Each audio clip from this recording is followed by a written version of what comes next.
What's up, brothers? This is your brother G World 7_D. I want to wish everyone a happy, well, hopefully you had a happy and wonderful and safe weekend, and continue to have that for the remainder of the summer and the remainder of the year.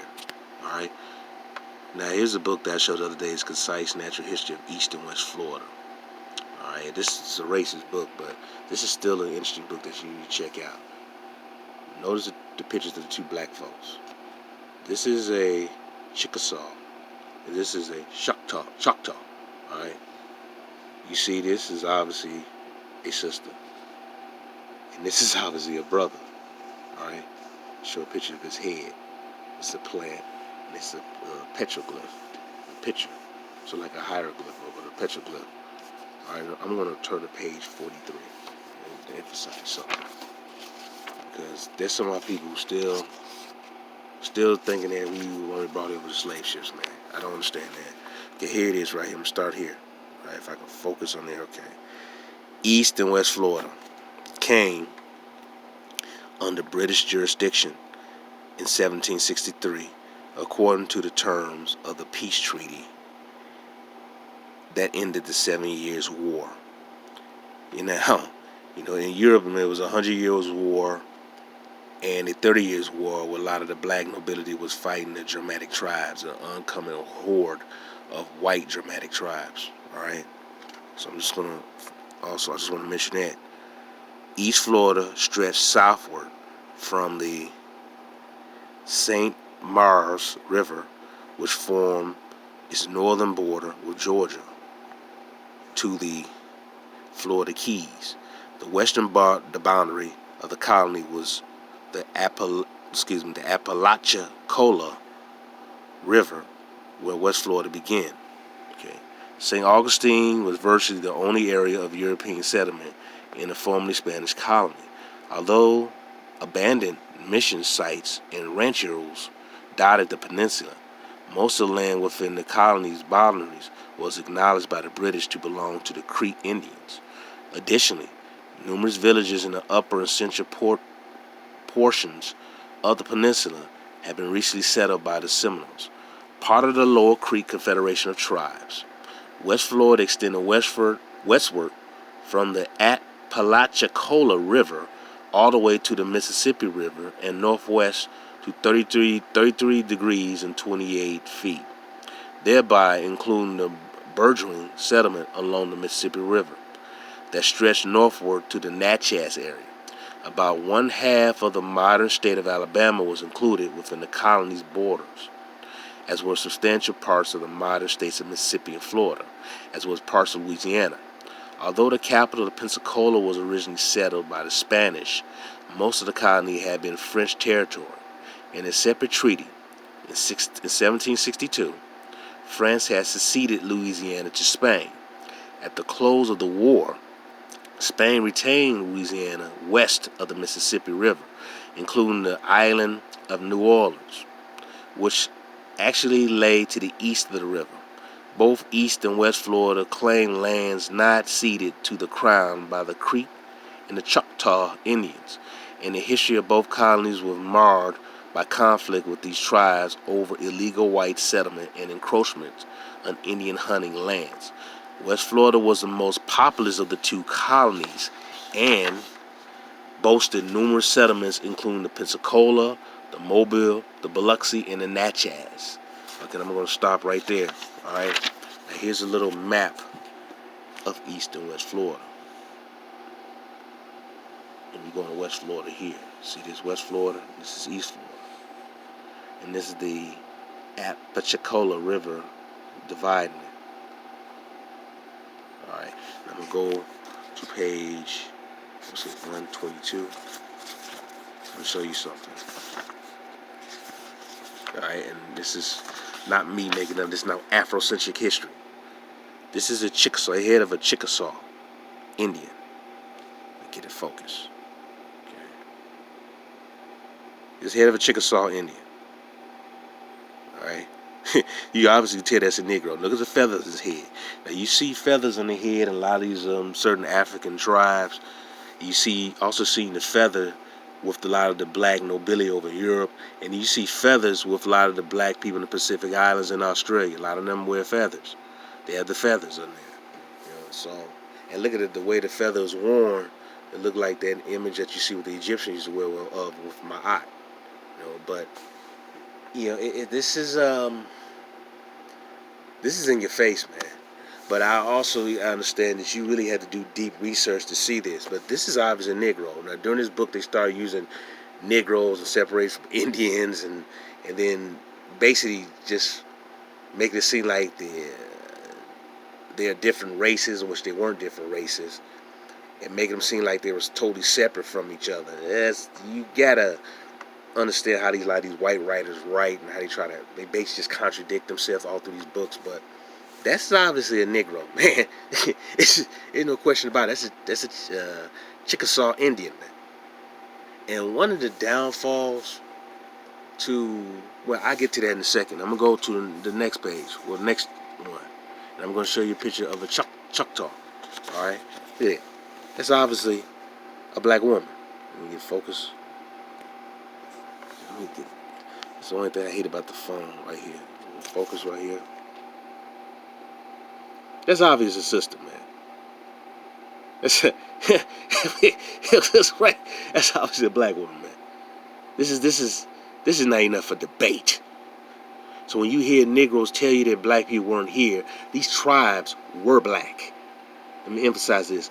The Chickasaw, the Choctaw, the Yamasees, the Lenni Lenape, all these are nothing but Negroes. The Cherokee, originally, the Cherokees, these are Negroes, man. Other people came in later. These are obviously Negroes, all right? And one of the downfall to a lot of these black tribes was that some of them sided with the Spanish, some of them sided with the French, some of them sided with the English to take down other tribes. And once they defeated those tribes either amalgamated into the tribe that they were defeated by, or they were made into slaves. I'm gonna make that clear. Or they were enslaved. So these were your original slaves, not from Africa. A lot of stories about these African tribal groups raid into different areas. That stuff was happening here. So he did tell you the story in reverse. So you have not been told a true history. I just told you two pictures of Negroes, a male from the Chickasaw and a female from the Choctaw. These are obviously Negroes. But as long as you listen to stupid Pan-Africans who want to tell you that all your people come from that came over here in the bottom of a boat, you're going to be ignorant. You're going to be really ignorant if you continue to listen to morons like that. They don't know what the hell they're talking about. They have not done no serious research and no study. They do not understand how our people travel through ships, like I said before in other posts that I've done. The waterways was our way to travel. That was our highway. So we were able to travel not only north and south, but east and west using the rivers and the river channels. The various different river channels that were there. We traveled throughout the damn landmass. And then we went out and we traveled to the open sea using wooden ships. We did this. And we traded amongst each other globally. This is what pissed me off. You still got ignorant idiots now attacking Van Sertima. When I read his books throughout the 90s, man, because he written numerous of books about blacks in Americas. But this information is well known, well documented, but it's put in academic books, man, because you're not expected to read it. And it's really getting to my nerves. I know several brothers told me, man, don't worry about sisters. Told me don't worry about this. But it pissed me off because these bastards are miseducating our people. And this is why we continue to have this constant recycling of being dumbed down in our community. This gotta stop, man. This gotta stop. And what has happened to us in the past is happening to us again. You're bringing in foreign blacks as buffers, using them as buffers, like I said, and using them as a way to, quote, relate to us, because since they have black skin. And then you have certain number of us who sell out and work with these foreigners, because that's what they are, foreigners, to take down the indigenous people. First of all, we got to know that we are the Aboriginal people of this land. We are the first people of this land. We got to stop thinking that we're descendants of African slaves. Most of our ancestors were already here. Most of our people are already here. Most of our people did not come from a shit from Africa. I'm not saying this, there was no slaves that came from Africa, but it wasn't that many. Even in Brazil, around 5 million slaves that were brought there, majority of the blacks were already there. Even the Caribbean, with around 4 million or 5 million slaves were brought there, majority of the blacks were already there. And there's certain islands that they didn't even have no slaves there, but yet these black folks are there. And then the first thing these folks say, oh, they were brought over by African slaves. No. They were brought over in the African slave trade. No, they were already here. So we got to start thinking critically. Stop listening to these goofy Pan-Africans who haven't done no real research, and stop listening to these Negro intellectuals at these PWIs and these HBCU schools who I continue to say that they're idiots and buffoons and they don't know what the hell they're talking about. This one bald-headed Negro at Howard University, I think he's of Caribbean descent, he's going to sit there and say that we are not the descendants of Aztecs. I have proven to you that the Aztecs, or at least one of the tribes of the Aztecs, or at least the Mali, all right? This Negro don't even talk about that. He claims that we're stealing other people's history when this is our history. Since he's not an Aboriginal Black American, he needs to shut the hell up about our business. Now, I'm going to say this again. We're going to have to do the study and research of our history. We're going to understand, we also got to come to grips with the mistakes that we made in the past, man. Fighting amongst each other over some frivolous stuff, man.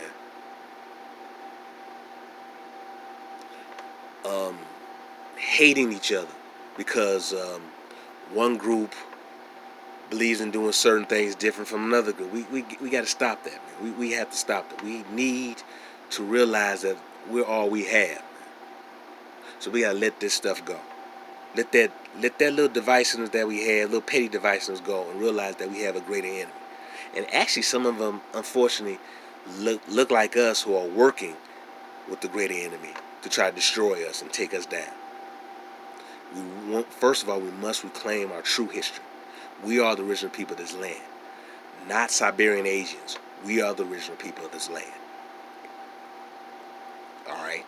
And I want you to continue to get, this is not a bad book, but it is very racist. It's very racist, but you can still get valuable information from the book. All right, like I said, I just showed you a Chickasaw and a Choctaw. They obviously were Negroes. And those were the first blacks who were enslaved. And then obviously, I told you before about the blacks being expelled from Europe.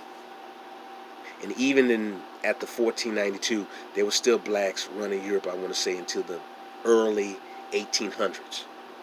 Certain parts of Europe. So we weren't totally out of there yet. But there was a concerted effort to kill off all the black folks there, and to kill off us here, and to kill us off in the Pacific Islands and Asia. This was done, and it's still being done. All right, so we must wake up and understand who the hell we really are, man. Like I said, I'm showing you, like I showed you, this is obviously a Negro woman. All right, that's obviously a Negro woman, man. She was like many people's grandmother, and this is obviously going back. All right, going back here. That's obviously Negro head, man. Negro man, obvious, man. Look how he has his feather in front of him, man. Look at it. Doesn't that remind you of ancient Egypt? Look at the feather right here. The one feather. We gotta wake up, man. We gotta wake up. Stop listening to Negroes who haven't done no real research. Stop listening to the Amon-Ra squad and them clowns. They're ignorant, man. Omar Johnson, Pan-African Strikes Back. These are idiots, man. These are really ignorant idiots. All of them, man. All of them. Because they have not put in the research and the time to study our real goddamn history, man. I take this serious. This is our history. This is our culture. This is our land, man. We are the true Americans. This is our damn land. And don't let no one else tell you that you're not a true American. Don't let them tell you that. Don't listen to these stupid idiots. I'm going to continue to call them dumbasses because they're traitors and they're enemies to our people, man. Peace and love, brothers and sisters.